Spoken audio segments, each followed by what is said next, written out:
What is up, guys? Kknowley here, and welcome to the first episode in what is going to be a brand new and hopefully, I believe, original series looking deeply into how the squad function in this game works. This could be a very lengthy series in which I slowly build up my squad of 10 possible soldiers into a team that will hopefully move up towards the top end of the leaderboards. This is going to take serious time. I haven't sunk any time at all into it as of yet, but I'm going to show you first how I've crafted my squad HQ, and second how I'm crafting my first soldier who has my name. So let's first of all have a look at the squad HQ. So what we can set up here are the name of the squad name is Heist, obviously from my Payday 2 roots. The game mode of choice is Blitz. I feel like that is the one that I probably have the most chance in winning. I've played quite a fair bit of Blitz, I imagine, compared to most people on this game, and I might be able to control Blitz matches quite well. As far as my base, Warhawk is possibly my best map. Again, it's quite small compared to the rest, and I've got good control on that map, so that's going to be my base. So let's take a look at the Creator Soldier. As you can see, I'm yet to unlock anyone else beyond this character. This is what I've been focusing on. I do have 120 squad points, which I'm saving up for these guys down here, just because they unlock some pretty awesome titles. But we're basically going to look into this character being me, what he's proficient in, how he's going to fit into my squad, and which weapons I'm going to use in which positions. So, starting off, we only have 4 classes right now, but eventually I will add 2, and I will tell you what I'm hoping to move into that. And also this video will finish off with a bit of gameplay, showing off this character's role within the game and how he is improving. So, loadout 1, which is my primary AI loadout, is going to be the Remington R5, a very powerful assault rifle. Also, just to keep noted, the perks I've used are almost the same throughout. I'm going to be using this rifle anyway with the foregrip and the suppressor. I like to stay off the map wherever possible. And the foregrip just keeps the recoil down because this weapon can kick a little bit. So let's look into the perks, and this is a standard setup for almost all my classes. Ready Up is always going to help, Sleight of Hand is almost always going to help, Stalker again is going to help if you know how to control it, Quick Draw, there's nothing wrong with running Quick Draw, probably the best perk in the game in my opinion. And again, Focus, flinch reduction is amazing. As far as my kill streaks go, the Battle Hind, Griffin and Helo Pilot are going to be the highest kill streaks I'm running. They are this guy is going to be obviously the assault guy, packing the air support. The Griffin is fantastic for taking out things like sentry guns, stopping you from capturing the blitz point. The Helo Pilot is really game ending, and the Battle Hind is going to give you air superiority. So for this character, as I've been using it online, I'm going to run no secondaries, no lethals or tacticals throughout. Obviously other characters will be different. This guy again is the assault rifle specialist and is going to play that role as such as the main slayer. This class specifically is more of a floater role. He's going to stay off the map, control the flow, and hopefully in the middle of the map. So for this class, we've got the MSBS, possibly the best weapon in the game. Debatably, I like the reflex sight on it, and then the 50% more ammo is completely interchangeable with anything like underbarrel or flash suppressor or even silencer if you're going to go that way. In fact, I'm going to swap it out to the underbarrel right now. So again, the exact same perk and kill streak setup, but this weapon is for a slightly more defensive game in which this character is going to have to become the guy holding down the point. It's going to allow him lots of line of sight control with the 3-round burst weapon and good control over his own point. Next up we have the FAD, which is the most aggressive of the classes I have. We're running lower strike packages and also scavenger because this gun fires so quickly you run out of ammo extremely quickly.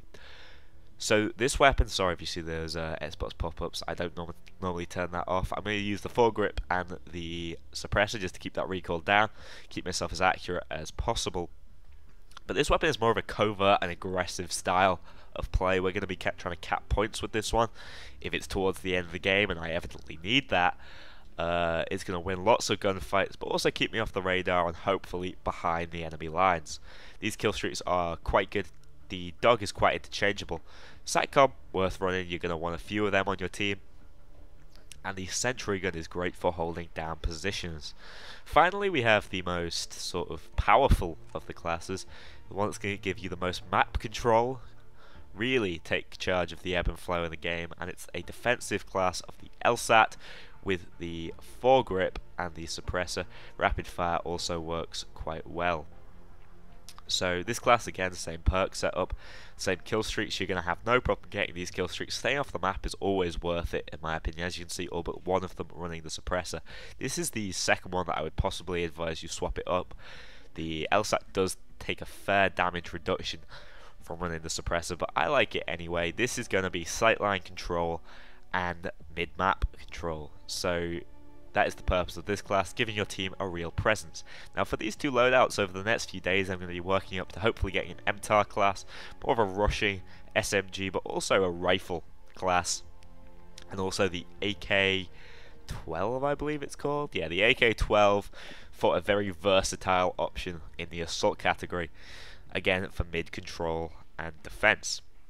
So that is currently my soldier Kknowley. You'll see him in action in a minute when I show you some gameplay. I've been getting with him as of late. These assault streaks are definitely worth using, and hopefully he's going to do well as the main slayer within my squad. So guys, if you've enjoyed this video and like the idea of this squad setup, do let me know. Even give me ideas of sort of setups that are particularly good.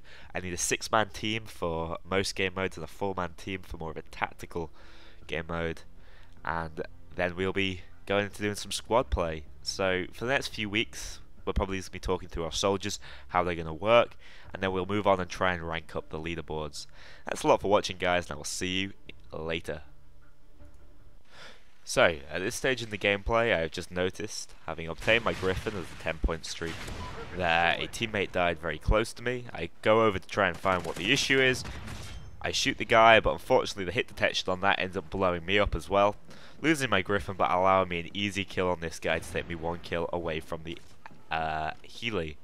So with the Healy, I know I can retake the B flag that we are losing there. It's not worth me going in to try and save it. That is a job for other members of my team. This soldier revolves more around playing carefully, staying away from flags and picking people off from a distance or up close depending on the weapon, and in doing so obtaining the kill streaks that allow your team to go forward. Obviously once you do that, as I do as I find the SATCOM here, it's worth rushing the flag for a chance. However, I do get taken out very quickly with a headshot, but that allows me to get straight into my hind. The Healy pilot is very powerful, or the Helo pilot, and it allows me to completely clear out this right side of the Berg, away from the B flag, and force them back into their spawn houses at A. This is going to keep the enemy team off B and allow 2 of my teammates who just go on it there to get it. This kill streak means map control, which this class is all about. This soldier revolves around map control, be it silently or through the extreme power of the MSBS. As you can see, I got 10 quick kills with it there, forcing the enemy team back, and this kill streak works somewhat as a symbol, in that the enemy are not going to go running around while this is up. So it's just going to force a defensive play, and if they're not defensive, they're all going to die.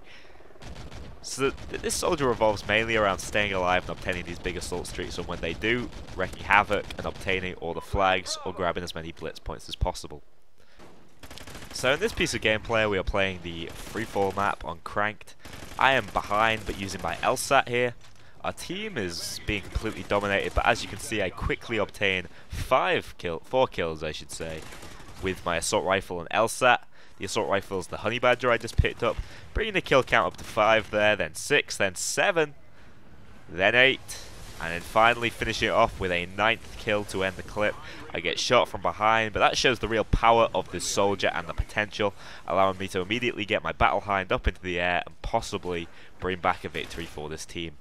Alright guys, so I hope you've enjoyed the first episode of my squad-based series. First one obviously was looking at this character, Kknowley. His head is the male disruptive A. Gender, evidently male. Headgear, I've gone for the Ranger setup, just to sort of fit in with the assault rifle build. The patch is like a sir in the background, is one of the extinction ones.